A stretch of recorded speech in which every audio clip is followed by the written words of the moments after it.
मित्रांनो, प्रवीचा मनपूर्वक नमस्कार.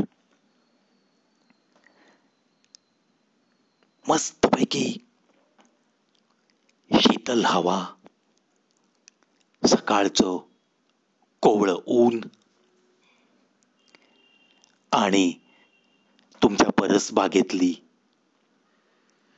डोलणारी ती छोटी छोटी झाडं झुडपं, प्रसन्न वातावरण. अशा जगण्यात केवढा मोठा आनंद आहे ना. यासोबत तुम्हाला मिळालेले निवांत क्षण आणि ह्या क्षणांना सोनेरी बनवणं कोणाच्या हाती आहे? आपल्याच हाती आहे. चला मग, जगणं नक्की काय आहे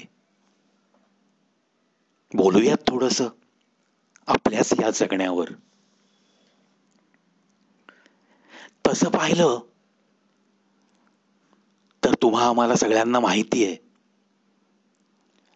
life is a game where you will not have always victory. हे अगदी तंतोतंत सत्य आहे. जगणं हा एक सुंदर गंमतशीर खेळ आहे असं जो व्यक्ती समजतो आणि जगण्यातल्या प्रत्येक वेळच्या जय पराजयास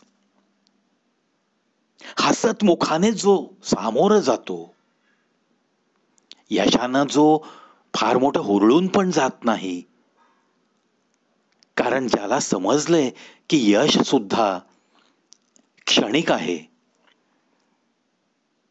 आणि पराजयानं अशी माणसं बिलकुल खचत पण नाहीत, त्यांनाच खरं जगणं समजलं असं मी तरी मानतो. आणि मग मी जेव्हा हे मानतो तेव्हा माझं कर्तव्य काय बनतं की मी सुद्धा स्वतःला त्या पद्धतीने विकसित करण्याचा प्रयत्न नक्कीच केला पाहिजे. आणि खरं सांगू, या प्रयत्नातच मी सतत असतो आणि तुम्हीही राहावं म्हणून हा आजचा जगण्याविषयीचा थोडासा आपल्याशी संवाद. इथे जय पराजय आहे, सुखदुःख आहे, मान अपमान आहे. ह्या सगळ्या गोष्टींचं एक सुंदर असं मिश्रण म्हणजेच आपलं मानवी जगणं. खरं पाहिलं ना तर प्रत्येक घटना ही तुम्हाला खिलाडू वृत्तीने घेता आली पाहिजे.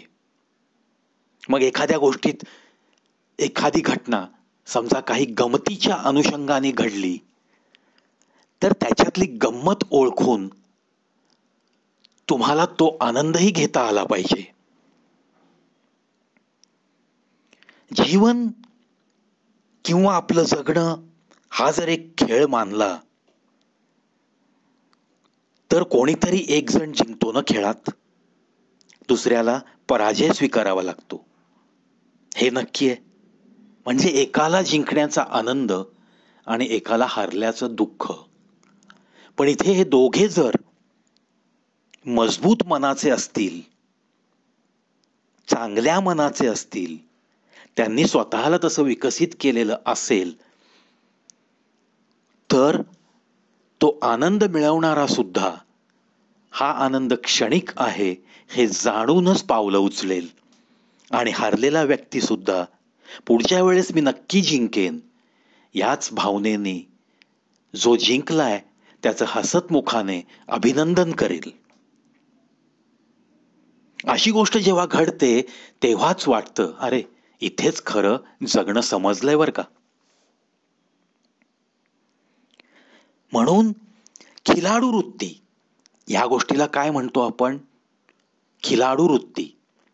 हारल्यानंतर सुद्धा जो जिंकला आहे त्याचं हसत मुखाने अभिनंदन करण्यासाठी तुमच्यामध्ये खिलाडू वृत्ती लागते.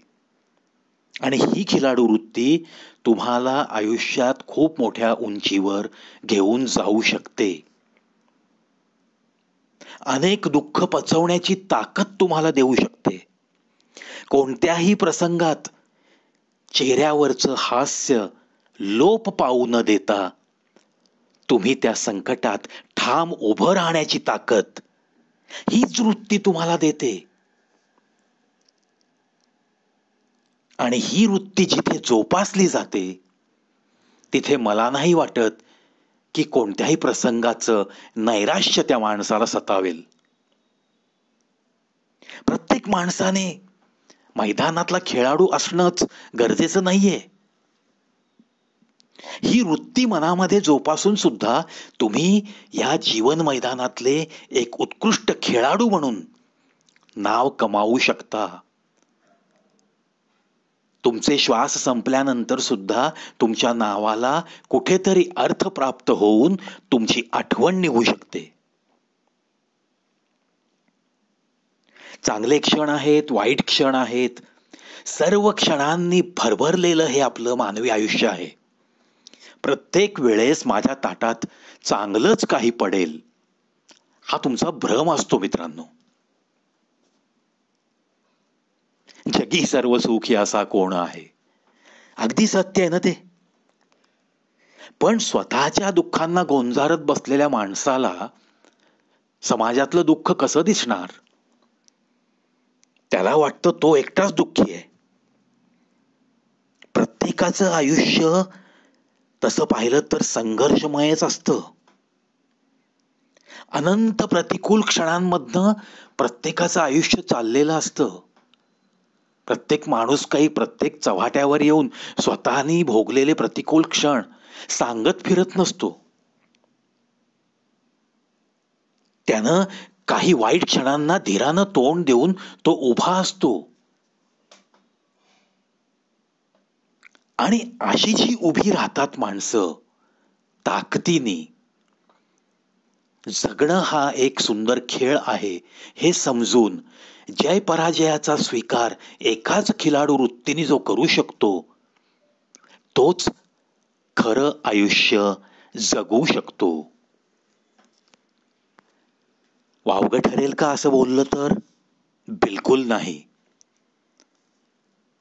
आणि मी पुन्हा पुन्हा सांगतो की तुम्हाला मैदानातलाच खेळाडू तुम्ही असलं पाहिजे तरच तुम्हाला हे सगळं उपभोगता येईल असं काही नाही.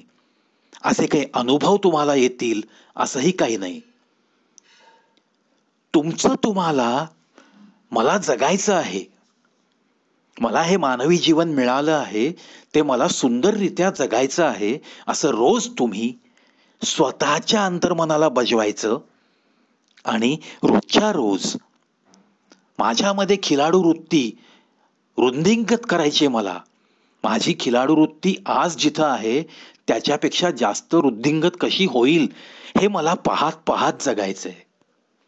आणि स्वतःचा विकास करत या जगणं या नावाच्या खेळाचा मनसोक्त आनंद घ्यायचा आहे. आशा करतो आपल्याला नक्कीच आवडेल.